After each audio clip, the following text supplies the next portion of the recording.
Hola a todos, reciban un cordial saludo. Yo soy Guillermo Izquierdo y nos alegra mucho tenerlos en Alimento Espiritual. Una de las cosas que generalmente le pedimos a Dios es que nos dé sabiduría. Sabiduría para tomar decisiones que sean buenas y que perduren en el tiempo y que den buen fruto. Regularmente todos hemos tenido experiencia de decisiones que hemos tomado mal y que no queremos volver a repetirlas.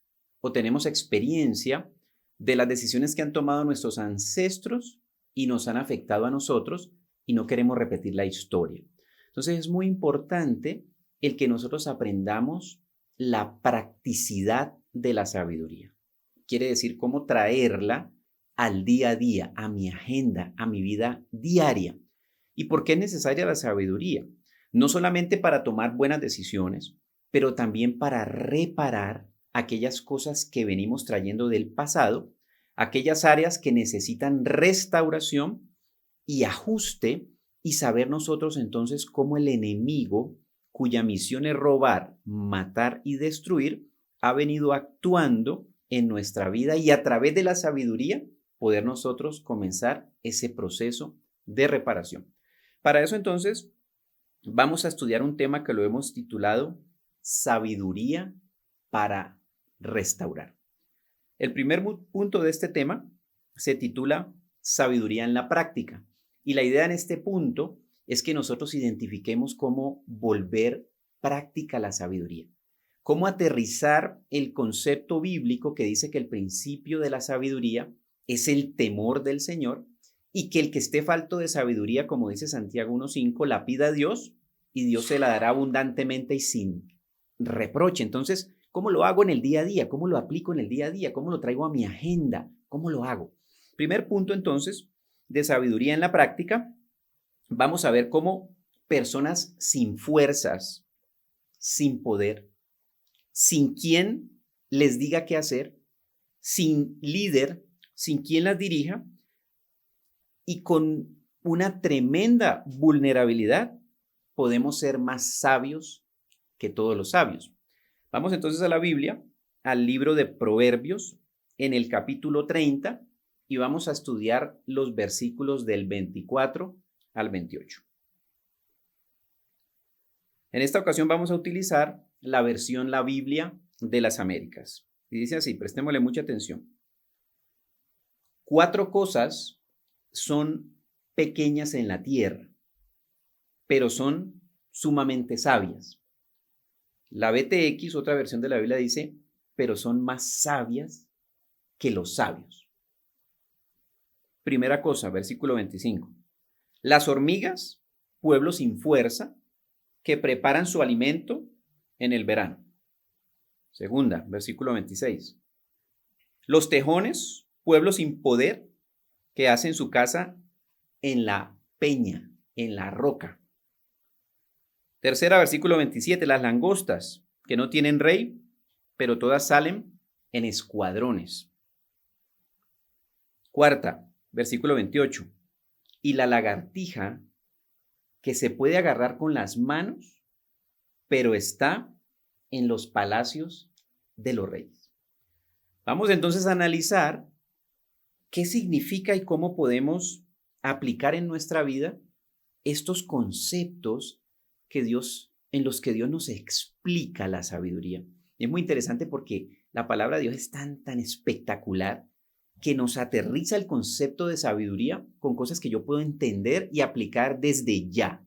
No necesito esperar para llegar a ser sabio, si comenzando a aplicar estos principios me hace más sabio que los sabios, dice la Biblia. Entonces, el primer caso que vamos a analizar es el caso de las hormigas. Entonces dice la Biblia que las hormigas son un pueblo sin fuerza.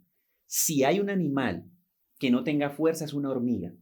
Si hay un animal débil, es una hormiga. Si hay un animal que fácilmente yo lo piso y lo mato, se lo lleva el viento, se lo come cualquier otro animal, es una hormiga.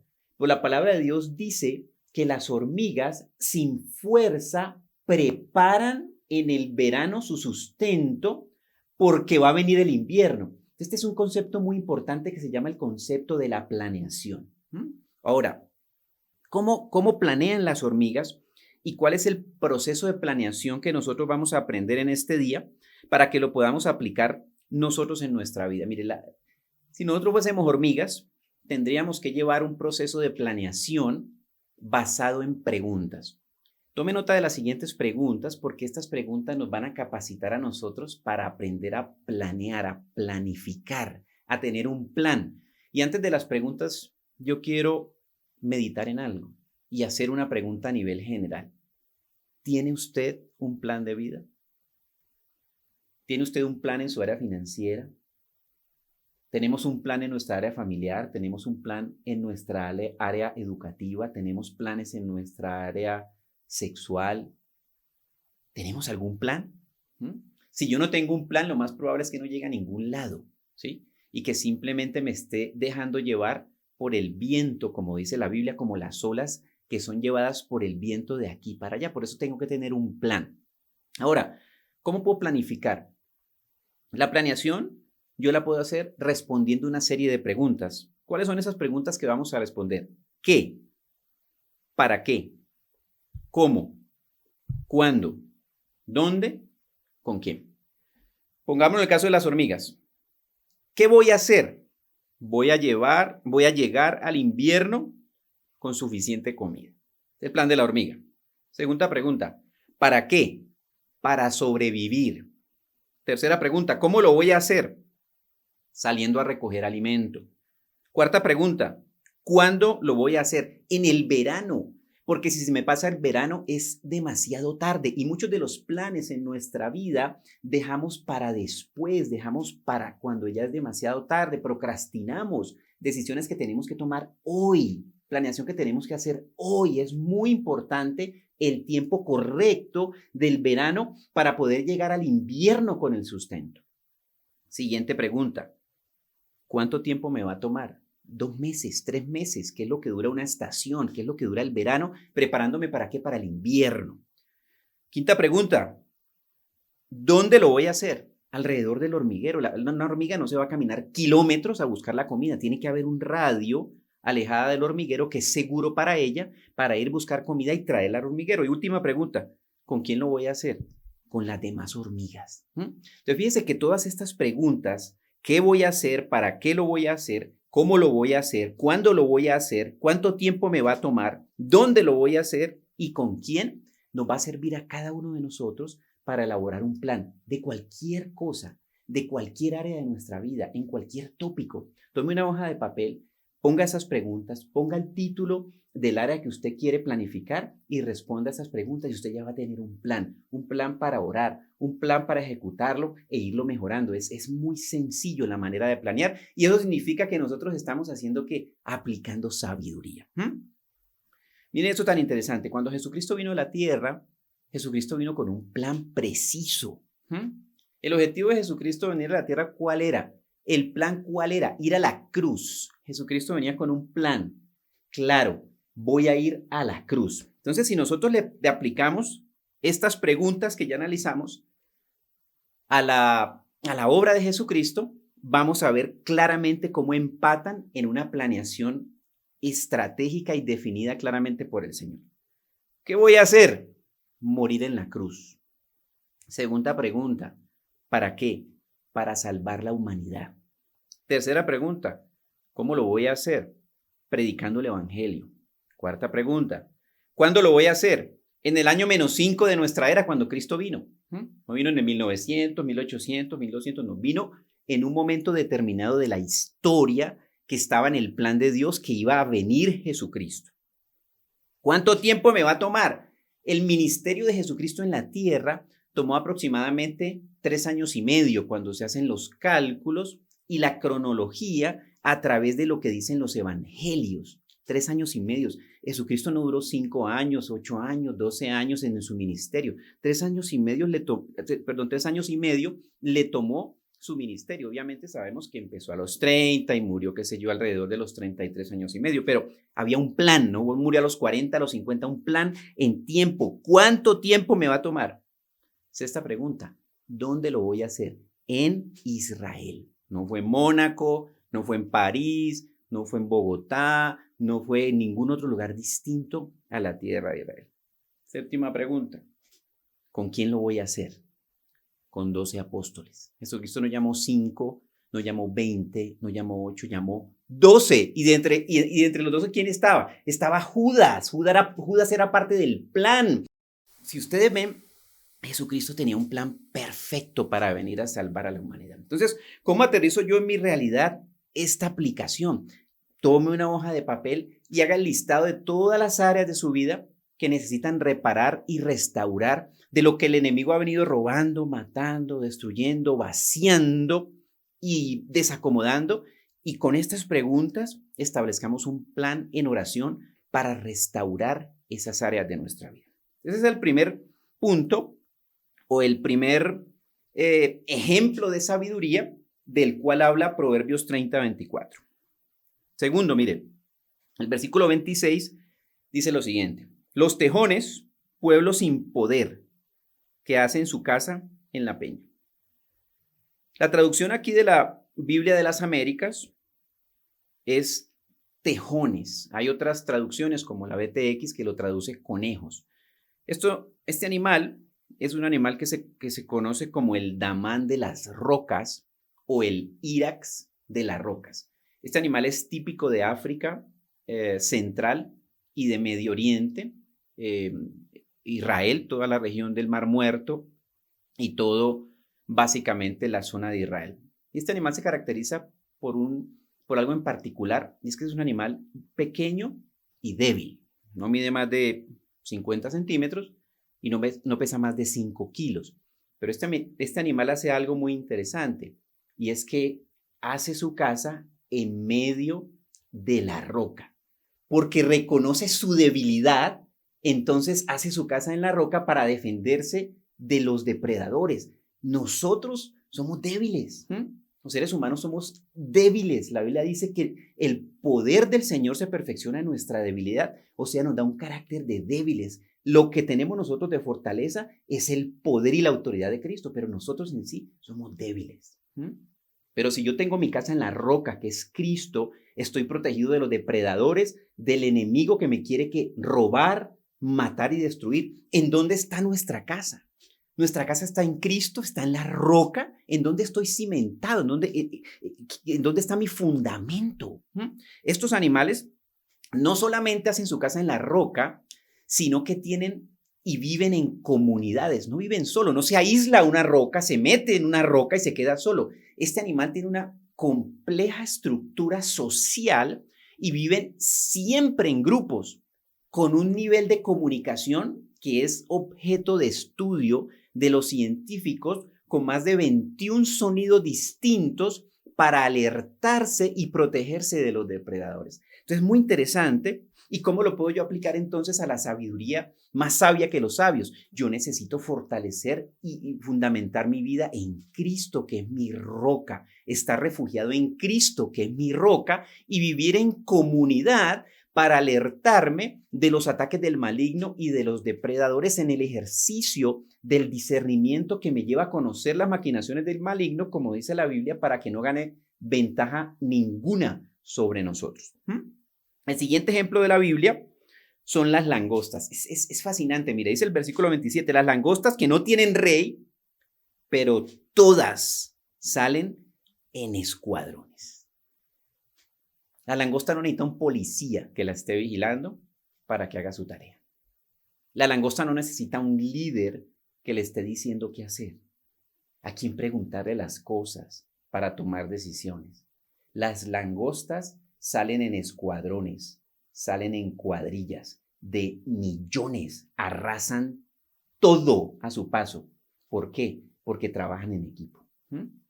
Una de las estrategias del enemigo es aislarnos, apartarnos. Y por eso hoy en día estamos experimentando tanta proliferación de ansiedad, depresión, soledad, que nos lleva a ¿qué? A aislarnos.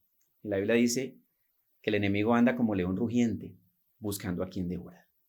Y si usted ha visto aquellos documentales de Discovery Channel, National Geographic, Animal Planet, cualquiera, siempre vemos que los depredadores aíslan una presa y luego la devoran.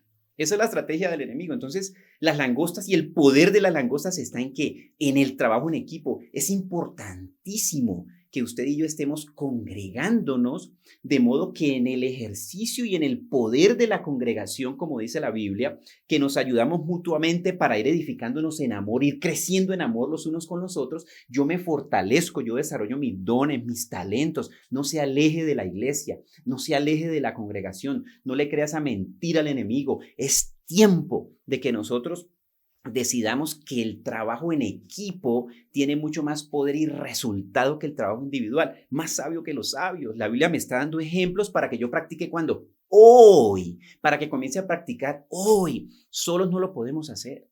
El Señor no nos diseñó para trabajar solos. El Señor llamó 12 discípulos. ¿Lo había podido hacer lo había podido él hacer solo? Claro que sí. Pero llamó los hombres porque el método de Dios son los hombres y las mujeres que él ha escogido para que su palabra llegue hasta lo último de la tierra. El último ejemplo es la lagartija. En el versículo 28 de Proverbios 30 dice, la lagartija que se puede agarrar con las manos, pero está ¿en dónde? En el palacio del rey. Yo no sé si a usted le ha pasado, pero las lagartijas se meten en todo lado. Ya puede cerrar la puerta, taparla por debajo, trancar las ventanas, pero las lagartijas se meten a las casas, sobre todo en los lugares de tierra caliente. Aquí está diciendo que la lagartija, ¿dónde se mete? A la casa del rey. ¿En dónde estoy metido yo día a día? Necesito estar metido en la casa del rey, en la presencia de Dios. En los atrios del Señor es donde nosotros florecemos, dice la Biblia. Quiere florecer, quiere que su vida fructífere, queremos que nuestra vida sea fructífera, de fruto. Yo necesito estar en la presencia del Señor, metido en la casa del Señor. Y lo que el enemigo va a intentar hacer es ponerme tanta tarea, tanto trabajo, tanta ocupación que saco a Dios de la agenda. No queda tiempo para orar, no queda tiempo para alabar al Señor, no queda tiempo para escudriñar las Escrituras. Me salí de la casa del rey. Y me ocupé con múltiples cosas, como dice la Biblia. Marta, Marta, afanada y turbada estás con muchas cosas, pero una sola cosa es necesaria y María ha escogido la mejor parte. Es muy importante que de las 24 horas del día nosotros decidamos escoger la mejor parte que nunca nos será quitada. Y la mejor parte es estar delante de la presencia del Señor.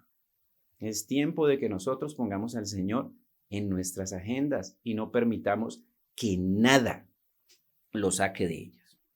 Entonces, este primer punto es muy importante, sabiduría en la práctica, porque precisamente nos lleva a, de una manera muy cotidiana, digámoslo así, de una manera muy fácil, comenzar a aplicar los principios de la sabiduría. Segundo punto, sabiduría para reparar. ¿Qué áreas de mi vida necesitan ser reparadas? Hagámonos esa pregunta. ¿Qué áreas de mi vida necesitan ser reparadas? Porque el enemigo las ha robado, las ha matado, las ha destruido.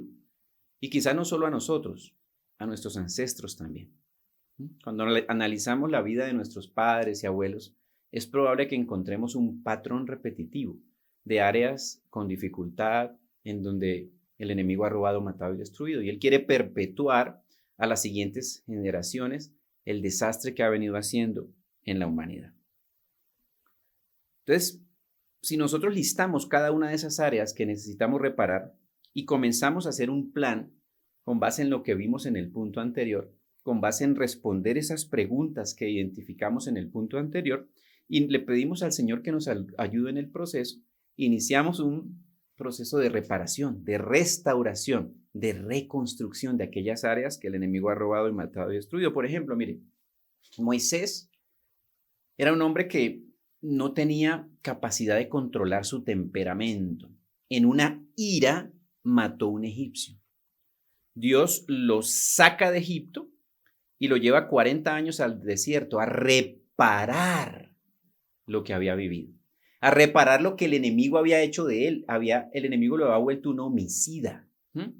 Y en ese proceso de reparación, el Señor lo reentrena criando ovejas en el desierto, de modo que Moisés aprendiera mansedumbre y se preparara para la misión que Dios le tenía en su vida, y era sacar al pueblo de Israel de la esclavitud de Egipto y conducirlo hacia la tierra prometida. Es muy importante que entendamos el proceso de reparación que Dios hace en nuestras vidas y que lo volvamos un plan. Para este punto de sabiduría para reparar, vámonos a la Biblia Jeremías 51:15. Voy a leer la versión Biblia textual 4. Dice Jeremías 51:15. Él hizo la tierra con su poder, reparó el mundo con maestría y extendió los cielos con inteligencia. Ojo con las palabras y los verbos que dice este versículo. Dice que Dios hizo la tierra con su poder, pero el segundo verbo es muy importante. Dice, reparó el mundo con maestría. ¿Cómo así que Dios reparó el mundo? ¿Lo reparó de qué? ¿En qué momento se dañó? ¿En qué momento se destruyó? En el momento en que el enemigo entró y creó vacío y desorden en la tierra, como lo dice el Génesis.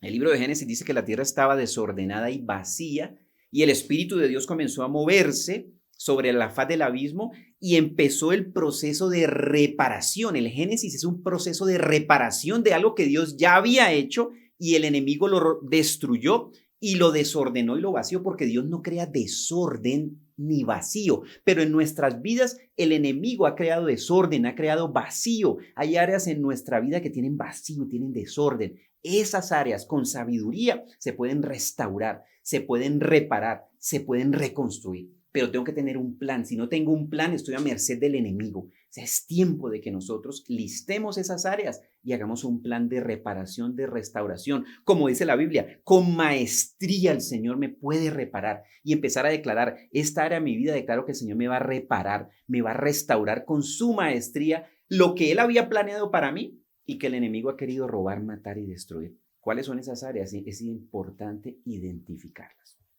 Tercer punto. Sabiduría para profetizar. ¿A qué me refiero con sabiduría para profetizar? Usted y yo podemos profetizar sobre nosotros, sobre nuestras circunstancias, sobre nuestras familias, nuestros hijos, nuestras relaciones interpersonales, lo que dice la palabra de Dios, en un proceso de aprendizaje para que con maestría veamos la reparación, pero yo tengo que alinear mi lenguaje con el lenguaje de Dios. Porque una de las cosas que el enemigo hace es ponerme un lenguaje de derrota para que yo no logre reparar, para que yo no logre restaurar y reconstruir, para que yo me quede en el vacío y en el desorden con el que el enemigo pretende que yo viva mi vida. Entonces necesito aprender un nuevo lenguaje. ¿Y ese lenguaje dónde está? Está en las Escrituras. Vamos a Isaías capítulo 61, mire. La sugerencia es que usted estudie con detenimiento Isaías capítulo 61 y empiece a profetizarlo. ¿Qué significa esto? Empiece a declararlo. Empiece a declarárselo a su vida, empiece a declararlo sobre sus hijos, empiece a declararlo sobre sus circunstancias y una por una sobre aquellas áreas en las que hay vacío, desorden y en donde he experimentado que el enemigo me ha robado, me ha matado y me ha destruido, aplicando lo que vimos en los puntos anteriores de la sabiduría que está relacionada con la planeación, la sabiduría que está relacionada con el trabajo en equipo, con no apartarme, con no alejarme, la sabiduría que está relacionada con hacer mi casa sobre la roca, fundamentado en Cristo, y la sabiduría que está relacionada con que yo permanezca en la casa del Rey continuamente, que no saque a Dios de la agenda, que Dios haga parte de mi plan del día, de mi semana, de mis planes. Dios necesita ser parte porque es su maestría la que me va a reparar de lo que el enemigo ha hecho en mi vida y en la vida de mis ancestros. Miren lo que dice Isaías. El espíritu de Adonai está sobre mí, me ungió para dar buenas noticias a los pobres. Me ha enviado a sanar a los quebrantados de corazón y a proclamar libertad a los cautivos y recuperación de la vista a los ciegos. ¿Esto cómo se llama? Reparar, restaurar, reconstruir. Entonces, el ejercicio que vamos a hacer es que empecemos a declarar esto sobre nuestra vida. Empecemos a profetizarlo y decir, sí, esto lo declaro yo. Yo declaro que soy un portador de buenas noticias en el nombre de Jesús. Yo renuncio a ser un portador de malas noticias. Yo renuncio a ser una persona negativa que veo el punto negro en la sábana blanca y empiezo a declarar lo que la Biblia dice de mí, porque eso es lo que Dios dice de nosotros. Yo me tengo que alinear con lo que Dios dice de mí. En eso consiste el proceso de reparación. La voluntad de Dios no era que Moisés fuera un asesino, pero si Moisés no hubiese sido reparado por Dios en esos 40 años que estuvo en el desierto, hubiera simplemente sido un asesino más de la historia. Pero la Biblia dice de Moisés, al final del libro de Deuteronomio, que no ha existido ningún profeta más grande que Moisés. ¿Por qué? Porque pasó por el proceso de reparación de la maestría de Dios cuando el enemigo lo quiso volver que un asesino. ¿Qué ha hecho el enemigo en nuestras vidas? Es tiempo de que nosotros iniciemos ese proceso de restauración, reparación y reconstrucción.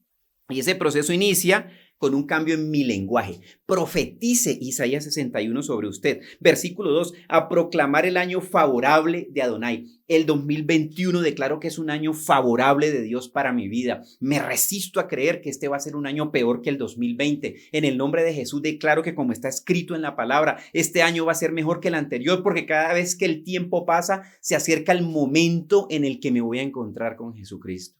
Entonces, cada año va a ser mejor, cada día va a ser mejor, cada vez que me hago más viejo, más adulto, es mejor, porque va a llegar el momento en que me encuentre con Cristo. Entonces el tiempo va pasando y para nosotros es cada vez mejor. Yo necesito aprender a declarar lo que Dios dice de mí. Versículo 3, a comunicar la alegría a los que lloran. Entonces fíjese, cuando yo empiezo a ver que este es el plan de Dios para mi vida y el enemigo me ha mantenido en llanto, en ceniza, en lamento, en pesadumbre, como dice el versículo 3, me tengo que enfocar en aquellas cosas que dice el versículo 4. Escuchemos esto que es muy importante. Reconstruirán las ruinas antiguas, levantarán los viejos escombros, restaurarán las ciudades destruidas, los escombros de muchas generaciones. El enemigo ha querido destruir nuestras generaciones, pero una vez nosotros conocemos el amor de Dios, la bondad del Señor, el poder del nombre de Jesucristo y de la sangre de Cristo en la cruz, empieza un proceso de reconstruir, levantar y restaurar. Aquellas áreas que el enemigo ha robado, matado, destruido, ha vaciado y ha desordenado. Entonces, es muy importante que vayamos y leamos completo todo Isaías 61 y lo empecemos a declarar y a profetizar sobre nosotros, sobre nuestras circunstancias, sobre nuestros hijos y sobre aquellas áreas en las que hemos identificado que necesitamos un proceso de restauración. En mi caso son muchas y yo hago mi lista con las preguntas que aprendimos en este día y hago un plan. El plan tiene tiempo, el plan no puede ser hasta que Cristo venga, hasta la segunda venida de Cristo. El plan yo lo tengo que controlar. ¿Cómo controla las hormigas que ya su plan de llenar el hormiguero con suficiente comida en el verano esté listo para el invierno? Pues porque ya lograron llenar completamente todo el hormiguero con comida. ¿Cómo identificó Jesucristo si su plan, que era venir y morir en la cruz, estaba cumplido? Consumado es, dice la Biblia. Consumado es, ¿qué quiere decir? Ya acabé mi plan, ya lo completé. Los planes que usted haga, usted les tiene que hacer un seguimiento a ver si lo está completando. Si no, va a abrir un plan y no lo va a terminar, va a empezar un libro, no termina de leer, empieza a estudiar, no termina de estudiar, empieza a trabajar y tiene que retirar, quiere hacer una cosa y no la termina, quiere leer la Biblia en un año y van 10 años y no ha leído ni la mitad de la Biblia. Entonces, ponga un plan que sea medible, que usted controle. Y como no somos solo, acuérdese del poder de las cuadrillas de la langosta, ¿quién me puede ayudar a llevar a cabo mi plan? ¿Qué personas me pueden enseñar, me pueden ayudar, me pueden orientar? Pueden ser parte de mi plan, porque no estamos diseñados para trabajar solos en el plan. Entonces es muy importante que recordemos entonces estos 3 puntos. Sabiduría en la práctica, como las hormigas que planean, como el damán de la roca, cuyo refugio son las rocas pese a que es débil y viven en comunidad comunicándose para estar protegidos de los depredadores, como la langosta que no trabaja sola. Y la Biblia dice mejor son 2 que 1 porque tiene mejor paga de su trabajo. Si 2 o más se reúnen a pedir por una misma cosa, yo lo voy a hacer. Si 2 se ponen de acuerdo, yo lo voy a hacer. El Señor habla de trabajo en grupo, trabajo en equipo y el enemigo quiere aislarnos muchas veces por la vergüenza de nuestro pecado, para que no pidamos ayuda. Y me quedo con el enemigo como una mascota, guardándolo y cuidándolo en mi vida porque me avergüenzo de pedir ayuda. Y la lagartija, como dijimos, que se mete en el palacio del rey, vive en el palacio del rey. Sabiduría para reparar. El Señor reparó el mundo con maestría. De seguro tenemos áreas que necesitan ser reparadas. Tercer punto, sabiduría para profetizar. Declaremos lo que Dios dice en su palabra como entrenamiento para aprender el lenguaje del Espíritu Santo y no declarar el lenguaje del mundo, ni el lenguaje del enemigo, ni el lenguaje de mi carne. Tengo que reaprender el idioma que habla el Espíritu Santo y es el idioma de la palabra. Es tiempo de profetizar, declarar lo que Dios dice de mí. Entonces, ¿qué les parece si oramos? Y le pedimos a Dios que nos capacite para que nosotros podamos poner en práctica estos principios que son bien simples y sencillos de entender y de hacer, y que la Biblia dice que nos llevan a ser más sabios que los sabios. Entonces vamos a orar y a pedirle al Señor que nos ayude con eso. Padre del cielo, te damos gracias, Señor bendito, porque sabemos, Señor, que tu voluntad es que nosotros tengamos salud, así como prospera nuestra alma. Que tengamos vida y vida en abundancia, Señor. Eso es lo que dice tu palabra. Pero también sabemos, Señor bendito, que el enemigo vino a robar, matar y destruir. Y podemos identificar áreas de nuestra vida en las que ciertamente nos ha robado, nos ha matado los sueños, las ilusiones, los anhelos que teníamos. Y nos ha destruido muchos planes, muchos objetivos en nuestra vida. Y así como dice en el Génesis que la tierra estaba desordenada y vacía, también, Señor, hemos identificado que hay áreas que el enemigo desordenó y vació. Pero en el nombre de Jesús, tu palabra dice que tú reparaste lo que el enemigo destruyó con maestría. Así que yo creo, Señor, que mi vida en el nombre de Jesús, por el poder de la sangre de Cristo Jesús, por el poder de la cruz, va a ser reparada con maestría. Y hoy declaro en el nombre de Jesús, Señor bendito, que por la guía de tu Espíritu que me guía a toda verdad, yo aprendo a planear en el verano lo que necesito para el invierno como la hormiga.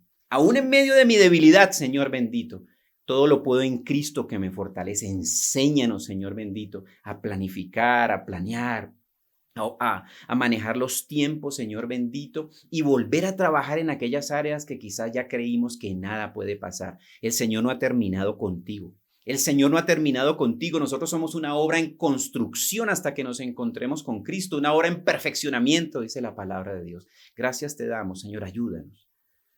A veces nos cuesta también, Señor, trabajar en equipo. Capacítanos, Señor, como dice tu palabra, para como las langostas, Señor, empoderadas, Señor, una con la otra, Señor bendito, podían hacer cosas tremendas y poderosas. Igual tu palabra dice, Señor, que mejor son dos que uno porque tiene mejor paga de su trabajo, que si dos o más se reúnen a pedir por una misma cosa, tú lo haces, Señor bendito. Es el poder de la unidad en tu nombre, en el nombre de Jesús. Capacítanos, Señor, para pedir ayuda, para decir, necesito que me ayuden a restaurar esta área de mi vida que el enemigo ha robado, matado y destruido. Y como los damanes de la roca, Señor bendito, que pese a la poca fuerza que tienen, saben que necesitan, en medio de su debilidad, refugiarse en la roca. Jesucristo, tú eres mi roca. Declare que Jesucristo es su roca, su protección, que usted se protege en Jesucristo. Jesucristo es mi Señor. El poder de confesar que Jesucristo es el Señor es tremendo en nuestra vida. Jesucristo, tú eres mi roca, tú eres mi Señor, en ti me refugio. Y así, Señor bendito, como dice tu palabra, la lagartija, Señor, que se mete en los palacios del rey. Nuestro anhelo es estar en tu presencia, porque mejor es un día en tus atrios que 1000 fuera de ellos. Ayúdanos, Señor. Ayúdanos y danos fuerza, Señor, para aplicar estos principios de sabiduría en nuestra vida, Señor, y empezar un proceso de reparar, restaurar y reconstruir. Y declaramos, Señor, lo que la palabra dice de nosotros, Señor, que somos portadores de buenas noticias, que venimos a proclamar un año favorable. Declaramos que este es un año favorable. Declaramos que es el año de la consolación, de comunicar alegría, el año de la hermosura, del regocijo, del manto de alabanza, de reconstruir ruinas antiguas, de levantar viejos escombros, de restaurar las ciudades destruidas.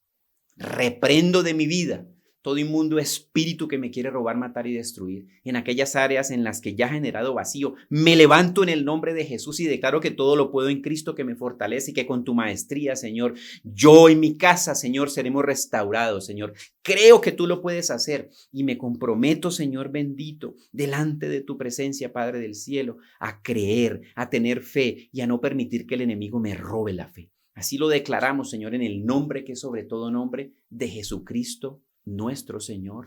Amén.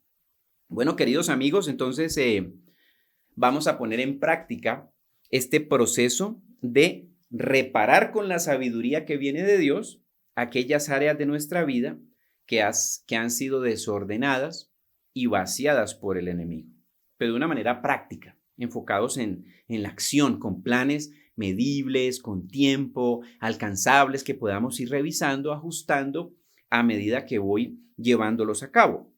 Trabajando en equipo, en cuadrillas, en escuadrones, como hemos aprendido hoy, y animándonos. Ánimo, ánimo, iglesia, que lo mejor está por venir y el Señor aún no termina con cada uno de nosotros. No perdamos la fe. Los invitamos a que vayan a nuestra página web www.alimentoespiritual.com. Ahí no solamente van a encontrar este video, sino que también van a encontrar los tiempos de oración que vamos a ir subiendo en relación con este tema. Vamos a ir teniendo tiempos de oración que son muy importantes para que practiquemos el aprender a orar en línea con la palabra de Dios y aprender el lenguaje de la palabra específico con cada uno de estos planes. Hay que renovar el lenguaje. Entonces los invitamos a que nos sigan en la página web, nos sigan en el canal de YouTube, lo multipliquen, se lo pasen a sus amigos, a su familia, de modo que nosotros nos volvamos portadores de buenas noticias y la palabra de Dios llegue hasta lo último de la tierra. Abrazos para todos desde Alimento Espiritual.